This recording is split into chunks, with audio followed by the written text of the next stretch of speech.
Holding someone accountable is not an attack, though may not also be a tea party. Accountability Africa is designed to always ask questions on how our commonwealth is being handled. And from the private sector, we pry into their customer service operations. Accountability Africa.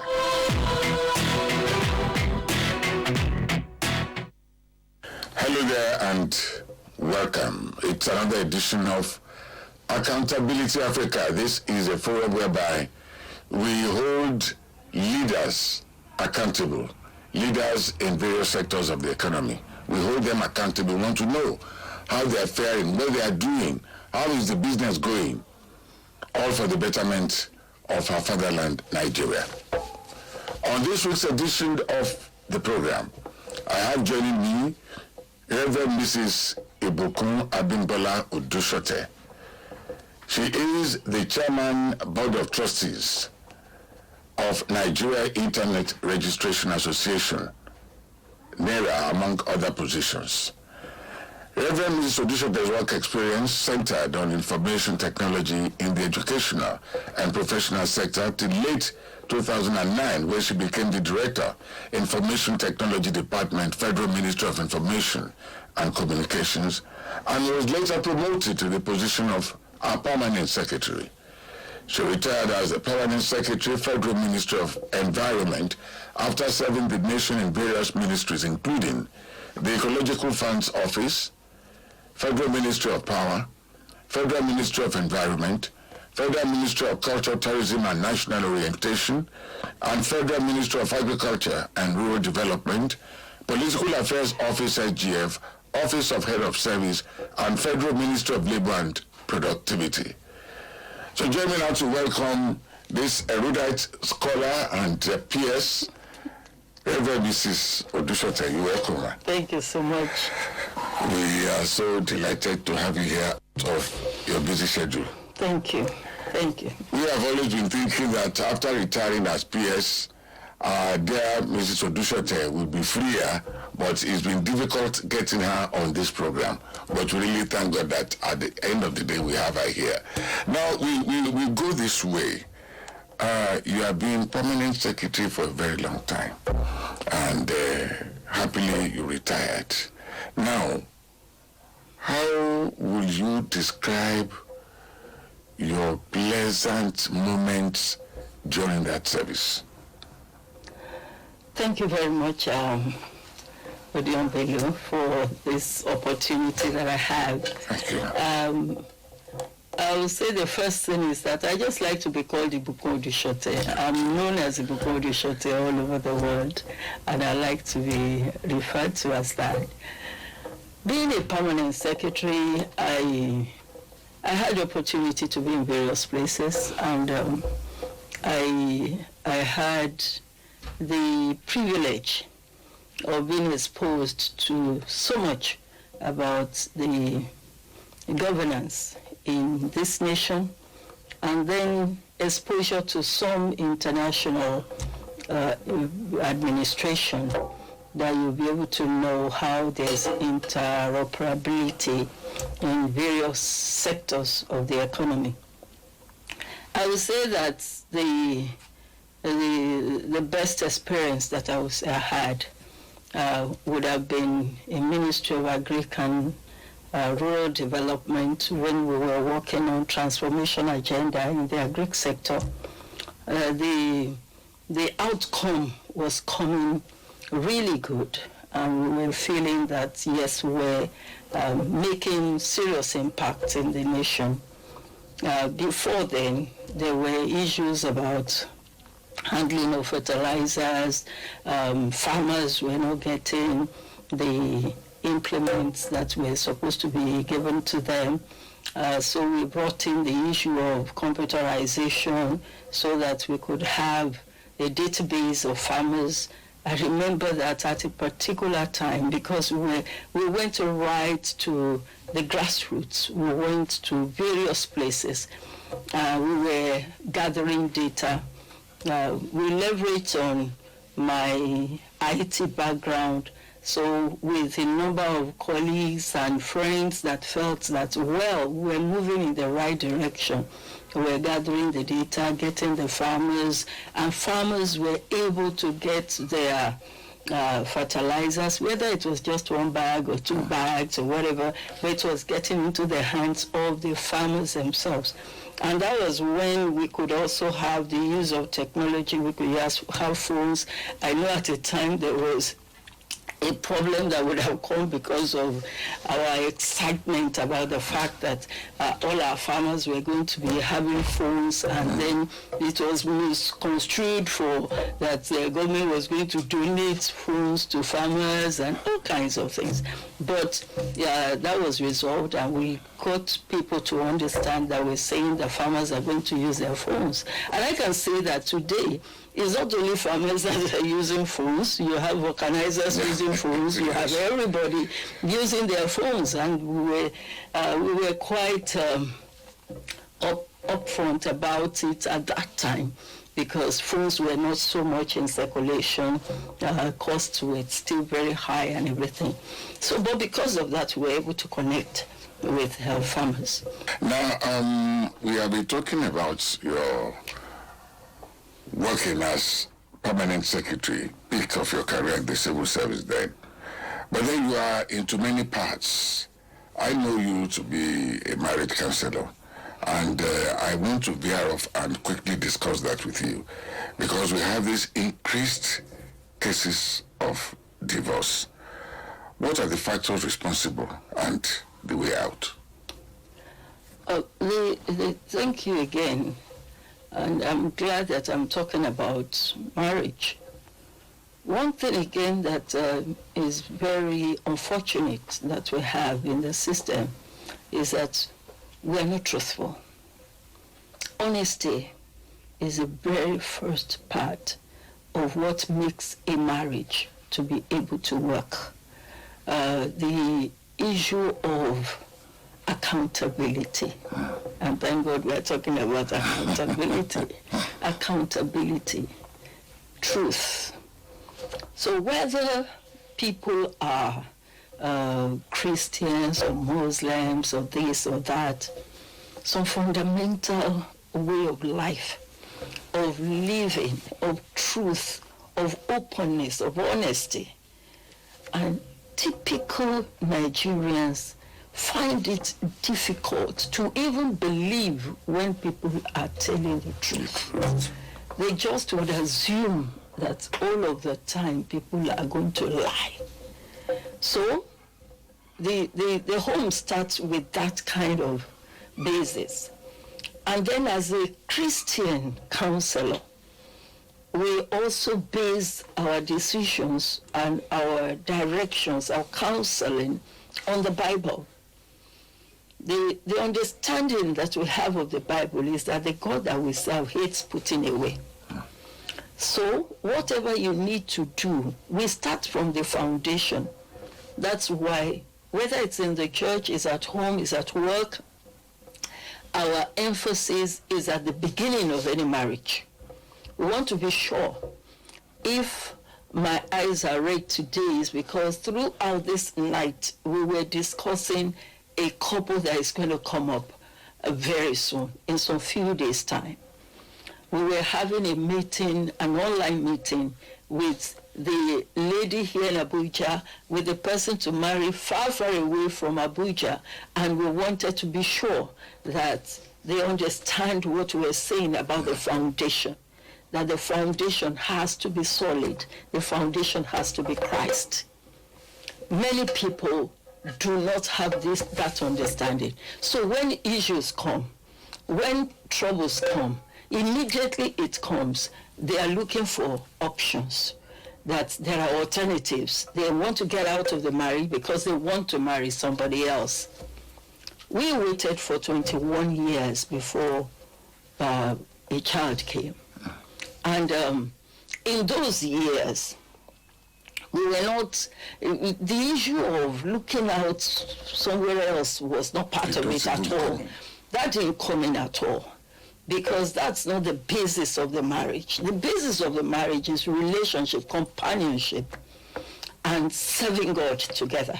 We were prepared. We've set our eyes like a flint that we are not going to be disturbed, distracted by whatever it is that it was, that we were just going to focus on that.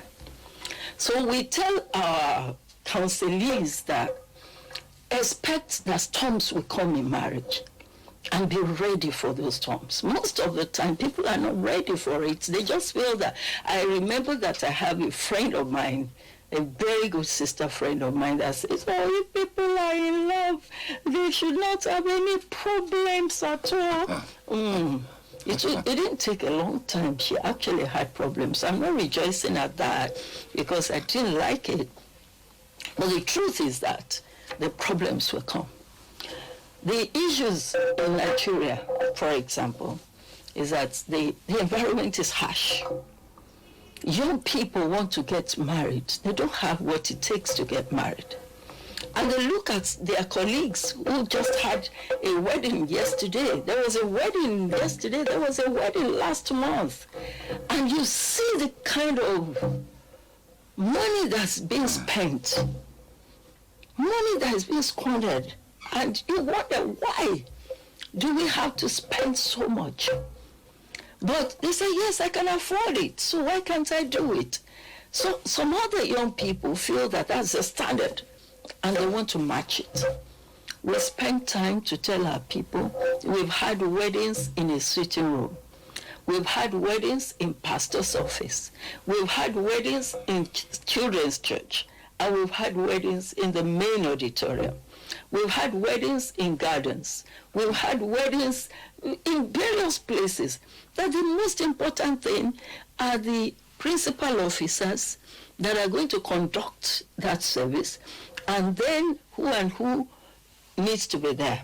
That's number one. Then when they get into the marriage itself, they do only what you are able to do and be true to yourselves. Then because of the way Nigeria is, there's something we don't look out for. In the Western world, they pay a lot of attention to it. That's mental health. Because of the situation that is around a lot of people, there are many people that are mentally derailed. But it's so subtle, it's so simple, so quiet, that you really don't get it. And when you tell such people, you need to see a doctor, you need to see a psychologist or therapist. The moment you talk about psychiatry, they get really, really upset. But the truth is that they need that attention. In the past, it was that people were rushing to Abuja to get a job, to get all kinds of contacts, leaving their wives in Lagos. Yes. By the time they reunite, there are about 5 people that are in between. So they've lost the relationship that they used to have. Now is Japa. Everybody is gone. So they leave their family behind. That let me go and find it, let me go and start it. And by the time they are coming together, it's a lot of trouble. Holding someone accountable is not an attack. There may not also be a tea party. Accountability Africa is designed to always ask questions on how our commonwealth is being handled. And from the private sector, we pry into their customer service operations. Accountability Africa.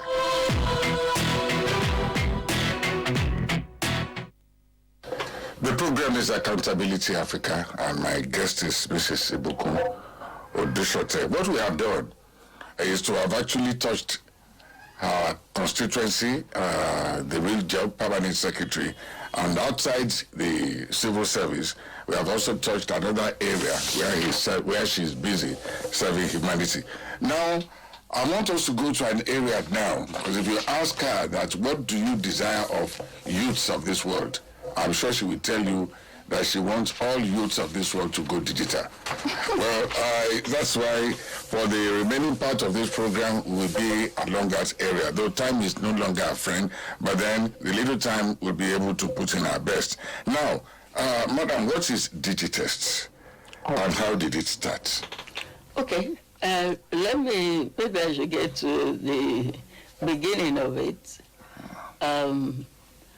I started to get involved in computer networking many years ago. As far back as 1991, we started talking about African network operators. So I was invited to Italy, Pisa, Italy. There was a program, a UNESCO project that was talking about West African community connections. So we started with that, and then it went on to Africa, the whole of Africa. So we're talking about how do we connect our systems, how do we do this, how do we do that. Some basic technology started it off. That's what eventually led to the internet. Now, the internet, the advent of the internet, especially when it became part and parcel of things that would happen all over the world. There was a West African community seminar that was organized by the British Council. By the way, at that time I was with the British Council as a consultant. I was their human resource consultant on information technology. There was a project that they had, overseas database, information database, so gathering all their information across all the places where they had British Council offices. So from there, we talked about having a West African community meeting on what exactly would cause the penetration of internet in the West African community. So I was there, and I was heading the human resource part of it. There were some other thematic groups. Incidentally, late big brother, High Chief Raymond Dokpesi was in that meeting with us. Chief John Momo was in that meeting, and all of us, after the meeting, we gathered together and we said, the only way we can push for internet in Nigeria would be to work with children, and then work with women, and then work with youth. That if you are able to catch those ones, you will be able to get penetration properly in the nation. And so, right there we said, let's start with children, women and children. And we said we should set up a non-governmental organization, because if we're going to work with government, you have to go through all the bureaucracy, the protocol, and everything. It may not happen quickly. And this was a very dynamic field, that things were changing by the second, not by the day. So we sat there and decided that that's what we would do. We came back to Nigeria, and I just decided to spearhead it. I was in academics at that time, so I had such ideas of research, of following up on some things, any new invention. I want to be sure that I push it to the right angles. So we set up Digital Peers International. Chief John Momo is still on the board up to today, and a number of other people that joined us, and we started. So we said, what will we do? We first of all started having IT training on IT training at NTA. I was teaching basic programming on NTA. I was teaching it on channels, television. I was doing all kinds of things, just moving around. And then we said, well, how can we bring all these children together? So in bringing them together, we said, let's have an IT-based creative camp and competition. That was how Digitest started. And the first Digitest was at Federal Government Academy at Suleja, where we had like 70 young people, all of them. Some of them seeing computers for the first time, and others that had seen computers had not had their hands on computers. We started teaching. And I can say that of the 70 that were present at that time, at least 50 of them are IT-based professionals in their various fields. They are married, they are set up, they are all over the world, and many others have come after that. So what we do every year is that we would have, we'll invite children from various schools. We hadn't really been able to do the much that we desire to do, to be able to have so much of Nigerian children all put together. We bring as much as we can. The highest that we've ever done is to have like almost 700 children that we had at Loyola Jesuit. That was in 2007, something like that. And then we taught them, we would teach them basic things, and then they now work on building websites. So we have a theme for the year, and they're going to build websites around that and do different kinds of things. We have moved from websites to applications. We do apps, they do coding, they do different kinds of things right now. And that's what we have done with Digitest. But apart from the IT part of it, we say creative, because we do things that make children happy. They like to enjoy their vacation. So we do talent hunts, we do videography, photography, different kinds of things in camp, and it makes children come from all over the world. We have had Digitest in Malaysia, we have had Digitest in Singapore, we have taken Nigerian children to Egypt. Egyptian children have come to Nigeria, we have mixed together, and it's been fun. Good. Now, I will still want to ask you this question that I think I'll skip it, that you commit a lot of resources into it, and how do you get your money back? I think we can save that for another day. But I would want to talk about that. Okay. Because that's a significant part of Digitest. Okay. I'm going to be, all things being equal, and with the way my mind is working, I'm stopping Digitest this year. And the most, the serious reason is that you don't get Nigerians to support programs of this nature. We pay a lot of lip service to wanting our children to be developed. The only places where things happen is maybe in schools. And in the schools, people pay through their nose to get things done. You have Digitest. When we started Digitest, I was doing Digitest free of charge. Bring all the children from everywhere. Every resource that I had in my life as a family, everything that we had, we put into it, so that Nigerian children can really have the benefit of what we were seeing all over the world. But at the beginning, maybe you get one or two people. Of course, when you became PAMSEC, you got a lot of support because people were looking at you, giving them some other benefits for participating in Digitest. They didn't really see Digitest as where they want to put their money into.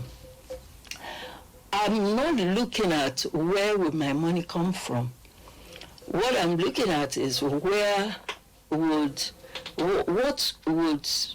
grow out of these people that I've invested in.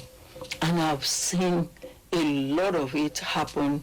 I was in New York on the street doing some other things that I was doing, and I saw a well-established young man in charge of an organization. And I moved close to him because I saw he was smiling and beaming as he was looking at me. And he said, "Could that be Mrs. Odushote?" "Yes, you made my life through Digitest. I'm a computer engineer now by reason of Digitest." Those are the things that I want to hear. Those are the things that make me happy. Many people don't understand it, but the truth is that we are committed to it.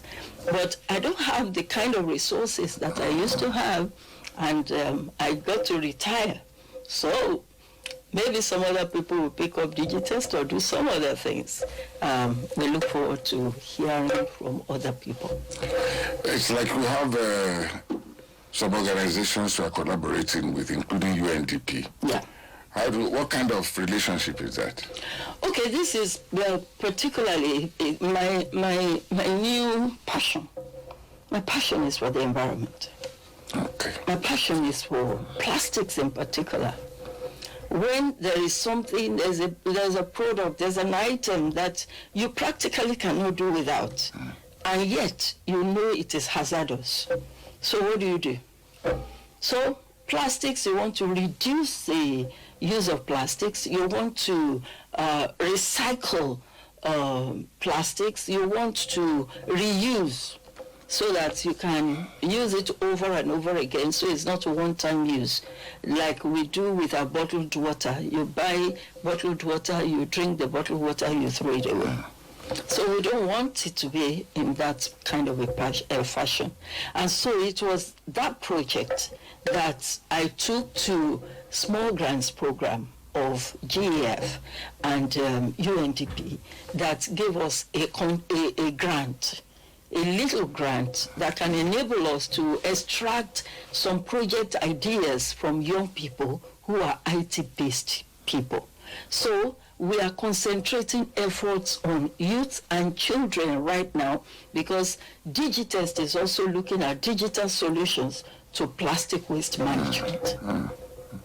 So you have married the two together. So can we now comfortably say that after Digitest, we are going into this environment? Totally. I have an organization registered. It's called Garbage Gains Limited.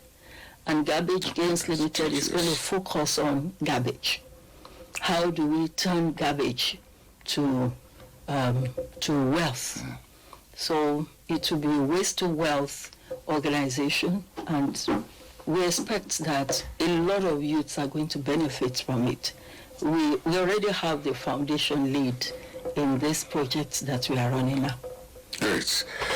Well, that will be all on this week's edition of Accountability Africa, and you've heard a lot from Mrs. Ibukun Odushote. We started with her time as permanent secretary, and she told us a lot about marriage counseling, that some marriages are hitting the rocks because of foundational deception, among other issues. And we are rounding up this program now by wanting to know what next after Digitest, and we've had it all. We really thank you, madam, for finding time to come. Thank you. Thank you very much. We hope when next we call on you, you still have time for us out of your busy schedule. Thank you very much. I am Odion Bello. You want to be a part of this program, you can dial the number on the screen now, 0806 5030 300, or simply you can send an email to odionbello@gmail.com. Bye for now.